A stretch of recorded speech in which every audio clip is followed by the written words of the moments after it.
People with Disability Australia is a national disability rights, advocacy and representative organisation led by and for people with disability. Our members, our board of directors and many of our staff are people with disability. People with disability and our representative organisations fought long and hard for a Disability Royal Commission. We fought for a chance to be heard and to shine a light onto the systems which have failed to uphold our rights to live free of violence, abuse, neglect and exploitation. We told our stories and now it's time for change.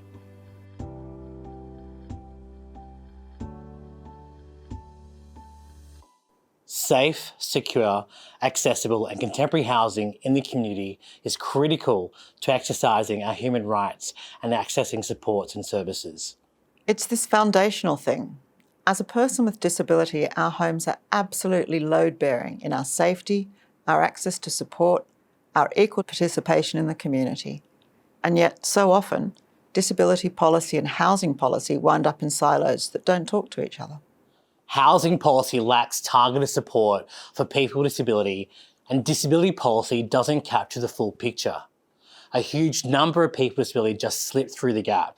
So, for example, there's not enough appropriate wraparound support for people to maintain tenancies. If you're not on the NDIS, it's very difficult to get support with housekeeping tasks so that you don't get evicted. Whether you're on the NDIS or not, getting necessary housing modifications done can be tangled up in bureaucracy for a very long time. A lot of NDIS funding for home modifications is practically unusable if you're in private rental and can't guarantee you'll be there long term. We had a client who wanted the basic independence of cooking for himself and his family and just couldn't get the funding to make his kitchen accessible, as opposed to support workers doing the cooking for him, which he could get. Then, if you're in public housing, which a lot of people with disability are, it's a completely different process again. In 2022, the New South Wales Ombudsman published a report that said tenants were waiting over a year for the department to organise pretty fundamental things like a wheelchair ramp or a shower they can safely use. With our options limited, people with disability wind up in group homes against our will or in other kinds of unsuitable housing, inaccessible, unsafe, unaffordable. Before the NDIS, people who needed a lot of support with day-to-day life had to live in group homes, owned or managed by the service provider that employed their support workers. So if you wanted to change support provider or move house, you had to do both at the same time.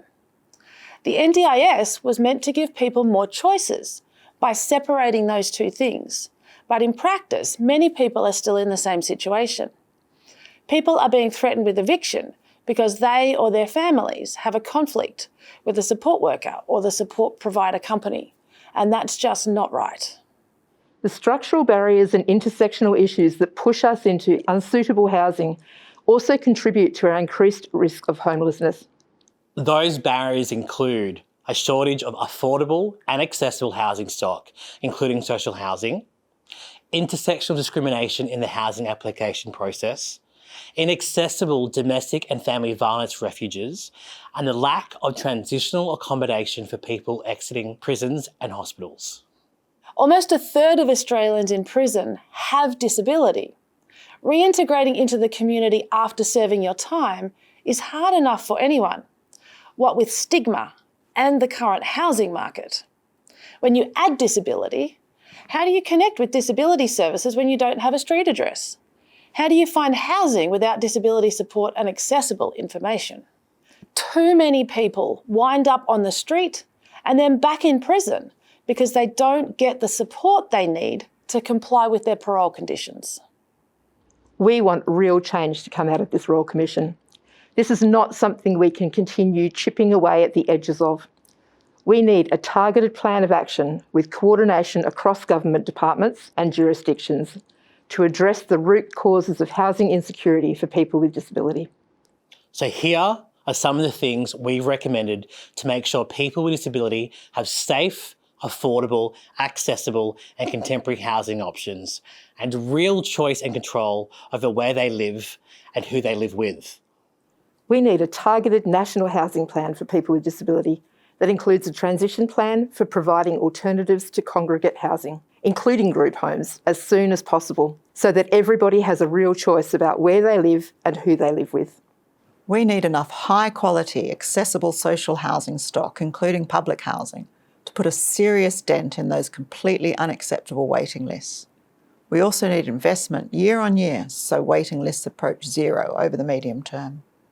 We need all Australian governments to consistently apply minimum accessibility standards contained in the National Construction Code, so more homes are accessible.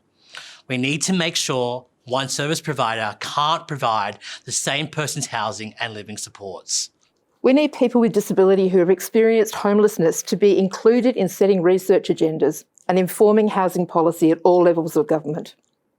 We need all Australian governments to commit to ongoing funding for independent advocacy and support for decision making to ensure people can make informed choices about where they live and don't feel compelled to stay in certain living arrangements to get disability support. This Royal Commission has brought the importance of housing for people with disability into the public eye like never before. Safe, accessible and affordable housing is a human right and a solid foundation to support all of our other human rights. You must seize this opportunity to respond to the evidence of the Disability Royal Commission with real transformative change.